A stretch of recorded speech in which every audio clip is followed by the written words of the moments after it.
მოგესალმებით, მივესალმებით ტელემაყურებელს და ულოცავ ყველას საქართველოს დამოუკიდებლობის რეფერენდუმის დღეს, რომელიც საქართველოს დამოუკიდებლობის საფუძველი გახდა სამართლებრივი თვალსაზრისით და ერთ-ერთი ყველაზე გამორჩეული თარიღია მართლაც საქართველოს უახლეს ისტორიაში, იმიტომ რომ ეს არის ერთ-ერთი მნიშვნელოვანი აქტი პოლიტიკური და სამართლებრივი თვალსაზრისით, რომელიც ერთიანი საქართველოს ტერიტორიაზე განხორციელდა. საქართველოს მოსახლეობის 90%-ზე მეტმა მიიღო მონაწილეობა ამ რეფერენდუმში და სადღაც 99%-ზე ცოტა მეტმა დაუჭირა მხარი საქართველოს დამოუკიდებლობას და წარმოიდგინეთ როგორი უეჭვო საფუძველი შეიქმნა იმისა, რომ თელ ტერიტორიაზე მაშინ იყო პრობლემები, მაგრამ ეს არ იყო ოკუპირებული ტერიტორიები და შესაბამისად საქართველოს მთელ ტერიტორიაზე ჩატარდა. ამიტომ ეს კიდევ ორმაგანიშნულოვანი დოკუმენტია. პრინციპში რეფერენდუმის ჩატარება არ შეიძლება ოკუპირებული ტერიტორიების ქონის პირობებში. პრაქტიკულად კონსტიტუცია ხო ამგვარ ბარიერს აჩენს და ამიტომ არის სულ ლაპარაკი, როდესაც განზრახვა რამენაირი მიარსებობს, რაღაცა ეს კითხვის ნიშანი ყოველთვის ჩნდება და პლებისციტად მერე ფორმდება ხოლმე ასეთი განზრახულობები, ძირითადად სახელისუფლებო სურვილებია ხოლმე ასეთი. სხვათა შორის მინდა გითხრათ, რამოდენიმე დღის წინ სიონის ტაძარში პატრიარქის საფლავთან ვიყავით მისულები და ერთი ქალბატონი გამომეცნო, რომელმაც მითხრა, რომ სოხუმიდან ჩამოვიდა იმისთვის, რომ პატრიარქის საფლავისთვის პატივი მიეგო, ხსოვნისთვის პატივი მიეგო და ეს ძალიან ხაზს უსვამდა ამას, რომ არ იყო მარტივი მისთვის ეს ჩამოსვლა და ორ დღეში უწევდა უკან დაბრუნება და აი მაშინ ვფიქრობდი სწორედ, რომ რამხელა მნიშვნელობა აქვს გამაერთიანებელ სიმბოლოებს. ეს ქალი, რომელსაც ყავს ასევე აფხაზი ნათესავები, მაგრამ ქართველობის ღველფს ინახავს, ხო, იქ აფხაზეთის ტერიტორიაზე, სოხუმში და როცა შეეხება საქმე რაღაც გამაერთიანებელს, ის მას ეძახის, აქ გული მოუწევს აქეთ და ასე ძალიან ბევრი ადამიანია. ძალიან ბევრი ადამიანი იყო აფხაზებს შორის, რომლებიც საქართველოს კათოლიკოს პატრიარქს როგორც სულიერ ლიდერს იღებდნენ. ძალიან ბევრი ადამიანი იყო, ვინც მაშინ 35 წლის წინ საქართველოს დამოუკიდებლობას არა ქართველებს გულისხმობ ამ შემთხვევაში დაუჭირა მხარი, იმიტომ რომ სულ თუ არ ვცდები 17,000 ადამიანი იყო წინააღმდეგ ვინც მისცა ხმარა და გაცილებით ბევრმა ადამიანმა მიიღო ძალიან მაღალი პროცენტი იყო, რეგიონის მოსახლეობის 90%-ზე მეტი იყო, რომელმაც ხარი დაუჭირა. დამოუკიდებლობას ყავდა ბევრი ხილული მტერი, ყავს ბევრი არახილული და უხილავი მტერი, მაგრამ მე ძალიან დიდი იმედი მაქვს, რომ 100 წლის წინანდელი ტრაგედია აღარასოდეს აღარ განმეორდება, როდესაც საქართველოს დამოუკიდებლობამ მხოლოდ 3 წელი იარსება და ის 3 წელიც კი საკმარისი იყო იმისთვის, რომ საქართველოს ეროვნული ენერგიის მანიფესტაცია მომხდარიყო ყველა მიმართულებით. კულტურაში, მეცნიერებაში, საბუნებისმეტყველო მიმართულებებში, რა ვიცი, კულტურის ყველა სფეროში, მხატვრობაში იქნებოდა, თეატრში იქნებოდა, მწერლობაში იქნებოდა, უნივერსიტეტის დაარსება იქნებოდა, სამხედრო საქმე იქნებოდა თუ ასე შემდგომ. ეს იყო რაღაცნაირი მართლაც თითქოს დაგვენახა ყველას რა პოტენცია აქვს საქართველოს თუ ის არის თავისუფალი და ჩვენ ეს ვიცით საქართველოს რა პოტენცია აქვს, როდესაც ის არის დამოუკიდებელი და თავისუფალი და როდესაც მას ყავს პასუხისმგებლობის მქონე ხელისუფლება და ჩვენ დღეს 30 წლეულს ითვლის, ხო, ჩვენი დამოუკიდებლობა უკვე აი ამ საუკუნეში, მე-20 საუკუნის და 21 საუკუნის მიჯნაზე და ის ვინც ამ პარალელებს ერთის მხრივ უყურებს როგორც წარსულის ძალიან მნიშვნელოვან ნიშანს ვეტებს და მეორეს მხრივ აქვს გარკვეული შფოთვა და შიში რომ ხომ არ შეიძლება განმეორდეს ის რაც დაიშვა ერთხელ მაგრამ სიტუაცია აბსოლუტურად განსხვავებულია საქართველოს თუ მაშინ ეძებდა მოკავშირეებს საქართველოს დღეს აკარდინებს ივანიშვილი აი სტრატეგიული პარტნიორობა შეერთებულ შტატებთან შეაჩერა ევროკავშირთან ინტეგრაცია შეაჩერა მან ყველაფერი გააკეთა იმისთვის რომ ეს 35 წლის განმავლობაში მოპოვებული მართლაც წვალებით მოპოვებული საქართველოს მოქალაქის რიგითი მოქალაქის მიერ ნაშენები ძალიან ხშირად ვამბობ რამდენი საჯარო მოხელის გათენებული ღამეა ამ დიპლომატიის ასე ვთქვათ ხაზების გაბმაში და ეს ერთი ხელის მოსმით რამდენიმე წელიწადში რუსეთში გამდიდრებულმა ოლიგარქმა ივანიშვილმა მოახერხა და თურმე ნოლიდან უნდა დაიწყოს საქართველოს ამ ისტორიის მქონე საქართველოს მოქალაქეებს. ის საქმეც გააჩერა და იმ ადამიანების უდიდესი ნაწილიც განდევნა, ხო? სისტემიდან, რომლებიც ამ თემებზე მუშაობდნენ და დოკუმენტირებულად არა, მაგრამ სუვერენული უფლება პოლიტიკის წარმოების ამ ქვეყანას ბევრი ნიშნით ეს ჩანს, რომ წართმეულია. განსხვავება არის მაინც ერთი ძალიან მნიშვნელოვანი, რა თქმა უნდა, ეს არ არის უპირობო და უსასრულო,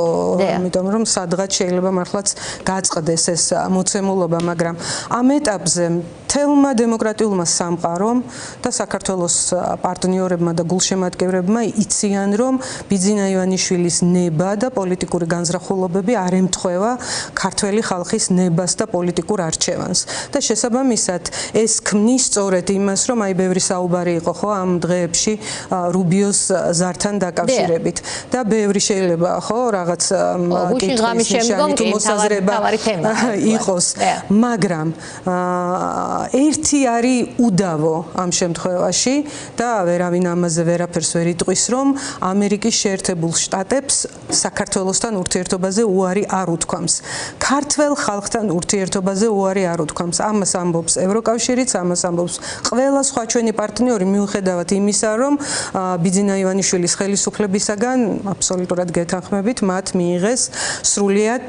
დაუმსახურებლად და ქართველი ხალხის ნების წინააღმდეგ ლანძღვა, გინება, უგულებელყოფა და შეიძლება ითქვას ძალიან უზრდელი და უტაქტო საქციელი, რომელიც საერთოდ არ ზის ქართულ ხასიათში, მაგრამ სამწუხაროდ ჩვენ არასოდეს არ გვინახავს მათი ასეთი დამოკიდებულება ოდნავ მკაცრი ტონიც კი მათ მიმართ, ვისაც მაგალითად საქართველოს ტერიტორიები აქვს ოკუპირებული, ხო? მაგალითად დღევანდელი დუმილია რუსეთის დაზვერვის განცხადების შემდგომ, რომელიც პირდაპირ ერევა პატრიარქის არჩევნებში, ხომ და ბართლომეოსის გამორჩეულ კანდიდატებზე საუბრობს, ლობირებს დასახელებული ყავს ორი მღვდელმთავარი და ერევა ასე პირდაპირ ამას წერს რუსული დაზვერვა. ამაზეც ხადი რა უნდა იყოს გავლენის და ჩარევის მსურველი ოკუპანტი ქვეყნის მხრიდან ისეთ მნიშვნელოვან ინსტიტუციაზე ამ ქვეყანაში, როგორც არის მართლმადიდებელი ეკლესია. აი, ამაზე რეაქცია არ უნდა ქონდეს პატივმოყვარე, თავმოყვარე ხელისუფლებაში მყოფთ? ხო, უნდა კონდეს, მაგრამ სამწუხაროა დიდი ხანია ჩვენ ამაში დავრწმუნდით, რომ ამ მიმართულებით სერიოზული პრობლემები გვაქვს. რაც შეეხება თავად ამ განაცხადს, ეს აბსოლუტურად ღია თავხედური განაცხადი იყო, რომ ისინი მეტად დაინტერესებული და მოწადინებული არიან, რომ საქართველოსთვის მნიშვნელოვან ინსტიტუციებში, დიახ, რა თქმა უნდა, თავიანთი, ასე ვთქვათ, საცეცები კონდეთ. ერთი რომ აბსოლუტურად ივანიშვილის მთავრობის, ასე ვთქვათ, ივანიშვილის ჩინოვნიკების ხელით, ხო? მე ვფიქრობ, სპეციალურად დამაბნეველი ინფორმაციებიც გაავრცელეს ეს კგბ-ს ჩვეული სტილია, მაგრამ ანალიზში ნუ შევალთ, იმიტომ რომ თავისთავად ეს ფაქტი არის ხო ძალიან ცუდი და მძიმე და ამაზრზენი. ამ შემთხვევაში არის ერთადერთი რამ, რომ საქართველოს მართლმადიდებელ ეკლესიას, წმინდა სინოდს ღმერთმა მისცეს ძალა და სულიწმიდის მადლი საიმისოთ, რომ მართლა ღირსეული კანდიდატურა გამოირჩეს ისე, რომ აცილებული იყოს თავიდან ყველანაირი გარე ჩარევა. ავტოკეფალურობა და სუვერენულობა სწორედ იმას ნიშნავს, რომ ის ჩარევებისაგან დამოუკიდებელი უნდა იყოს და ჩარევებისაგან საკუთარი სახელმწიფოს მხრიდანაც. იმიტომ რომ არსებობს კონკორდატი არის ძალიან მაღალი სამართლებრივი დონის მქონე დოკუმენტი, ის არის კონსტიტუციის ნაწილი და ის ურთიერთისგან მიჯნავს ეკლესიასა და სახელმწიფოს და ადგენს ურთიერთ ჩაურევლობას. აქედან გამომდინარე, კი ადგენს, მაგრამ ამაზე მისი გუნდის ყოფილი წევრები, ივანიშვილის გუნდის წევრები ყოფილი ძალიან ხმამაღლა საუბრობენ, რომ მას ყოველთვის სურდა იგივე გავლენის ქონა ივანიშვილს და იგივე ნდობის ქონა საზოგადოებაში, როგორც ქონდა პატრიარქს და მისი საჯარო განცხადებებიც არსებობს, ტაბუდადებული თემები არ არსებობს, კრიტიკა ყველა შეიძლება თურმე ივანიშვილის გარდა. ყველა ავტორიტეტის მქონე ადამიანი ძაგს, შურს, თუ არ ვიცი, რაღაც პრობლემას წარმოადგენს მისთვის და მე დარწმუნებული ვარ აბსოლუტურად ამაში, რომ მას ეს დამოკიდებულება ქონდა პატრიარქის მიმართაც, ზოგადად ეკლესიასთან მიმართებაში აქვს მას ეს დამოკიდებულება, მას ისიც აქვს ღიად ნათქვამი, რომ არ არის მორწმუნე ქრისტიანი, მიუხედავად იმისა, რომ არჩევნების წინ თავის ხელას ანთლებით იდგა ხოლმე ტაძარში ყველა არჩევნების წინ, მაგრამ ამასაც თავი დავანებოთ. და ახლა არის მომენტი, რომ მან ამ ინსტიტუციაზე ეცადოს ძალაუფლების მოპოვება, გავლენის მოპოვება. ხო, და მე სწორედ ამიტომ ვთქვი, რომ ძალიან მნიშვნელოვანია, რომ თავად წმიდა სინოდმა ჩვენ დავინახეთ ბევრი ღირსეული ადამიანი, ხო? და ამ პროცესს ესეც აქვს, რომ თქვათ მეუფე ისაია იქნება თუ მეუფე დანიელი იქნება, მეუფე ეფრემ, და ბევრზე იყო, ხო, ეხლა საუბარი. და ამ ადამიანებს შეიძლება საერთოდ არ იცნობს ქართული საზოგადოება და კარგია, რომ გაიცნობს და დაინახავს, რომ ესე წყალწაღებული კი არ არის საქმე, რომ მართლაც რაღაც ეკლესია განხეთქილების შემომტანი უნდა იყოს. ეკლესია არის ქართველი ხალხის, ჩვენ ვართ ამ ეკლესიის სულიერი შვილები, მიუხედავად ჩვენი პოლიტიკური შეხედულებებისა. წარმოუდგენელია სხვანაირად იყოს და ხელისუფლების მომხრე წყალობდეს მხოლოდ ეკლესია და ხელისუფლების ოპოზიციაში მყოფი მისთვის მიუღებელი იყოს. რა ასე ვთქვათ, ნორმაში შეიძლება ეს ჩავატიოთ და ავხსნათ. ამიტომ ბუნებრივია მithkma-მოთქმაც ბევრი იქნება, დეზინფორმაციაც ბევრი იქნება, ბევრი აბსოლუტურად არასაჭირო და სასურველი კამათიც იქნება, მაგრამ სწორედ იმაშია, ასე ვთქვათ, მომენტის უდიდესი მნიშვნელობა და ეს ხო არ არის, ჩვენ ხო პარლამენტს ვირჩევთ 5 წლით, ხო? 4 წლით პრეზიდენტს სხვა ვადით, ადგილობრივ თვითმმართველობას სხვა ვადით, ხო? წმინდა სინოდის მიერ არჩეული პატრიარქი სიცოცხლის ბოლომდე არის პატრიარქი, ანუ ის ხანგრძლივი ვადით იქნება საქართველოსთვის უმნიშვნელოვანესი ინსტიტუციის სათავეში, რომელიც ქართული სახელმწიფოებრიობის ძალიან მნიშვნელოვანი საყრდენია და იდენტობის საყრდენია ქართველებისთვის. ამიტომ მართლა ძალიან დიდი მნიშვნელობა აქვს და მართლა მთელი გულით მინდა, რომ ჩვენ მივიღოთ ისეთი შედეგი, რომელიც შედეგიც ქართველებს უბიძგებს ეკლესიისადმი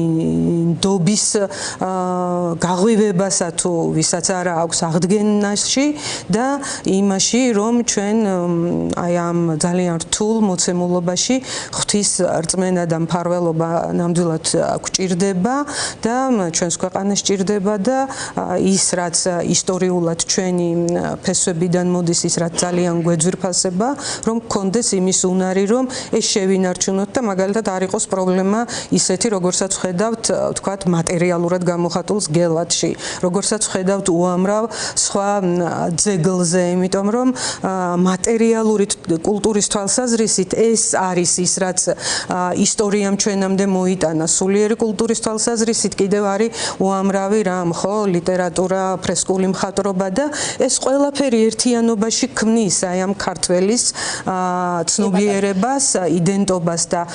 ხატს და ამიტომ ძალიან მნიშვნელოვანია რომ ჩვენ ამ ყველაფერს შესაბამისი პასუხისმგებლობით მოვეკიდოთ და ეს არც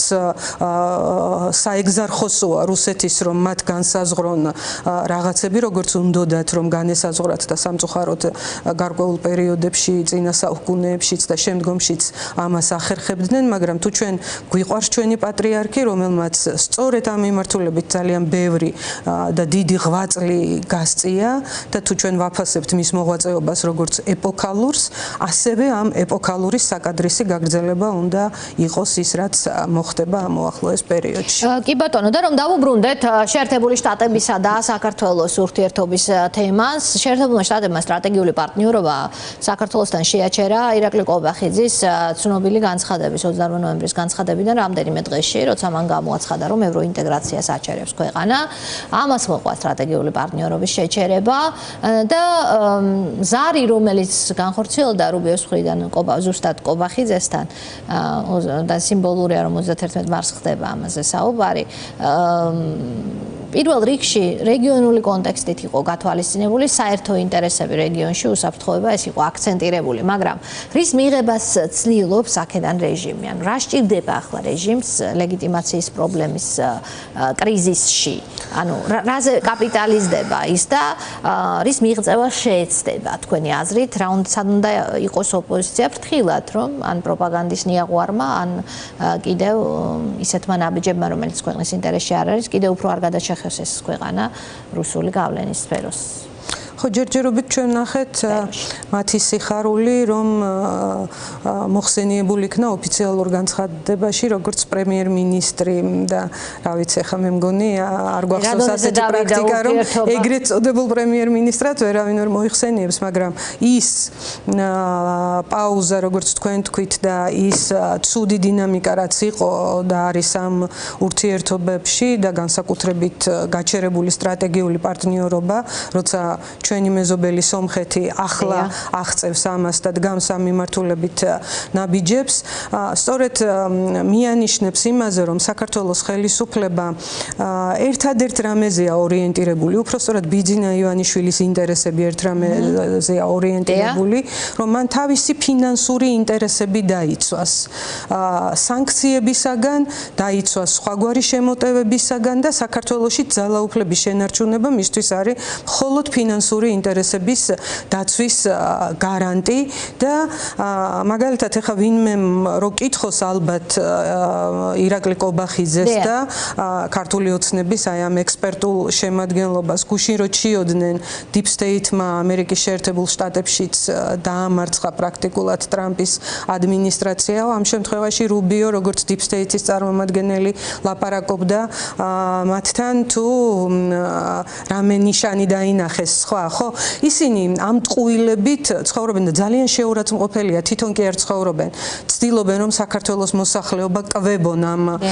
ტყუილებით კვებონ მუდმივად რაღაცა სკანდალური ინფორმაციებით და ამ დროს გეზი გადაგვახვევინონ სადღაც ჩვენ აღარ ვილაპარაკოთ მაგალითად იმაზე რას მოუტანს საქართველოს მოსახლეობას თითოეულ მოქალაქეს გაძვირებული დენის ტარიფი და ყველას გაგვახსენდა მათი დაპირება როდესაც ისინი მოდიოდნენ ხელისუფლებაში როგორ შეიძლება რომ ისინი რაღაცა კომიკურ კომისიას ქმნიდნენ ფასების გაიაფების თაობაზე და ამ დროს დენი ძვირდება საწვავი ძვირდება და ეს ხო ნიშნავს ყველა მიცის ბავშვმაც იცის რომ როდესაც ეს ამ მიმართულებით გაძვირება ხდება იქ ჯაჭვია გაძვირება რა თქმა უნდა ხო იმიტომ რომ ელექტროენერგია არის ყველაფრის წარმოებაში საჭირო საწვავი არის დისტრიბუციაში ყველგან საჭირო და ეს ბუნებრივად ზრდის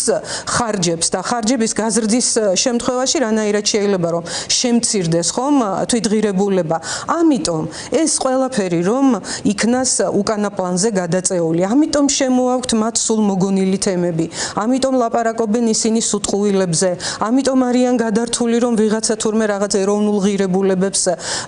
გვართმევს და რამეს საფრთხე ემუქრება ამიტომ ლაპარაკობენ რაღაცა გაუგება რა აკაცუკებზე და და ასე შემდგომ. ამიტომ არ უნდათ ტერორიზმს, ამიტომ უნდათ რომ ტერორისტებად გამოაცხადონ პოლიტიკური ორგანიზაციები და ნახეთ ახლა ელისაშვილის საქმე, რომელიც ისედაც დატვირთული იყო ხო რაღაცა მსგავსი ელემენტებით, ახლა საერთოდ რაღაცა გაუგონარი ახალი თემა მიაწებეს მის საქმეს და პრაქტიკულად ასეა ხო ყველა სინდისის პატიმართან დაკავშირებით, ასეა პატიმრებთან, პოლიტიკურ ლიდერებთან დაკავშირებით, ციხეში მყოფებთან თუ გარეთ მყოფებთან, იმიტომ რომ ეს საქმე ცოცხალია და მიმდინარეობს და როდის რა იქნება არავინ არ იცის და მათ უნდათ რომ მუდმივად აი ამ კინკლაობაში, ამ სკანდალში გვამყოფონ და ჩვენ ქვეყნის შიგნით მოსახლეობას ვერ უთხრათ სიმართლე. აი გუშინ სხვათა შორის იყო 31 დეკემბერი, ხო მე მინდოდა რომ აი რაღაცა 31 მარტია დღეს, 31 მარტისთვის მინდოდა რომ რაღაც დამეწერა, იმიტომ რომ ჩვენთვის არის ერთ-ერთი გამორჩეული მნიშვნელოვანი თარიღი, მაგრამ აი დგებოდა ეს დღე და ხედავდი უდიდეს პრობლემებს მიუსაფარ ცხოველებთან დაკავშირებით. შეიძლება არ უნდა უტოლდებოდეს ეს თემები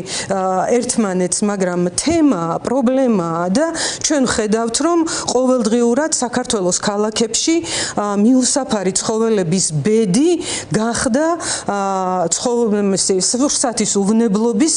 სამსახურის გადასაწყვეტი, რომელიც სიცოცხლის მავნებლობის სამსახურად გადაიქცა და სახელმწიფომ ბევრი თანხა რომ დახარჯა სტერილიზაციაზე, დაჩიკვაზე ამ ცხოველების, ეხლა ამ ცხოველების გაქრობაზე, ადამიანებმა, სხვადასხვა ჯგუფებმა, რომლებიც საკუთარი სახსრებით ან რაღაცა მოპოვებული გრანტებით ცდილობდნენ რომ ეპატრონათ ამ პოპულაციისთვის და რაღაცა ფორმები მოძებნილიყო იმისთვის რომ მოსახლეობის ინტერესებიც იყოს დაცული და აი ამ უპატრონო ცხოველების პრობლემებიც იქნას მოგვარებული, ახლა მოგვარების ბრჭყალებში ესეთი ფორმა იპოვეს რომ ყველა ერთიანად უნდა დაიჭირონ და ამოხოცონ და ადამიანებს ისიც კი არ უთხრან რა მიმართულებით მიყავთ წლობით ნაზარდი ცხოველები. გუშინვე ავტოავარიას ემსხვერპლა ერთი ქალბატონი კახეთში, რომელიც ამ უპატრონო ცხოველებს საკუთარი ნება-სურვილით, საკუთარი თავისუფალი ნებით პატრონობდა და ესეც იყო უმძიმესი ამბავი და მე მივხვდი რომ გაძვირებები ადამიანების ეს გაუსაძლისი ყოფა ყველა მიმართულებით და აი ვფიქრობდი რომ კი უნდა დავწერო საქართველოს დამოუკიდებლობაზე, რომელიც არის ჩემთვის ძვირფასი, რომ დღევანდელი დღესავით მახსოვს მე და ჩემმა მეგობრებმა თელავში მივეცით საქართველოს დამოუკიდებლობის რეფერენდუმს ხმას და ის განწყობაც მახსოვს თელავის იმ უბანში მე და თოტურაშვილი, ლილი ბურბუთაშვილი, ჩვენი უფროსი მეგობარი იქ მოვხვდით მაშინ იმ დროს და თელავმა თითქოს ამით სხვა განზომილება შეიძინა კიდევ ჩემ ცხოვრებაში და ჩვენთვის აი ის ხალხი, რომელიც სიხარულით ვეგებოდით საქართველოს დამოუკიდებლობას, სისხლით, ცრემლით, შრომით იპოვებდნენ თაობები ამას, დღევანდელი ხელისუფლება არა მარტო ამ დამოუკიდებლობას უქმნის საფრთხეს, არამედ თითოეული მოქალაქის ამ ქვეყანაში არსებობისთვის სივრცე რო აღარ რჩება, ცხოველებისთვის თუ ახლა შეიძლება მართლა ვინმეს ეგონოს, მაგრამ ძალიან მძიმე თემა არის. ძალიან ბევრი ადამიანი არის გულმოკლული ამ ამბებით და დიდი ტრაგედია ტრიალებს და მე სხვა მხრივაც ვაპირებ რომ ამ მიმართულებით ჩავერთო, მაგრამ მოუწოდებ ხელისუფლებას რომ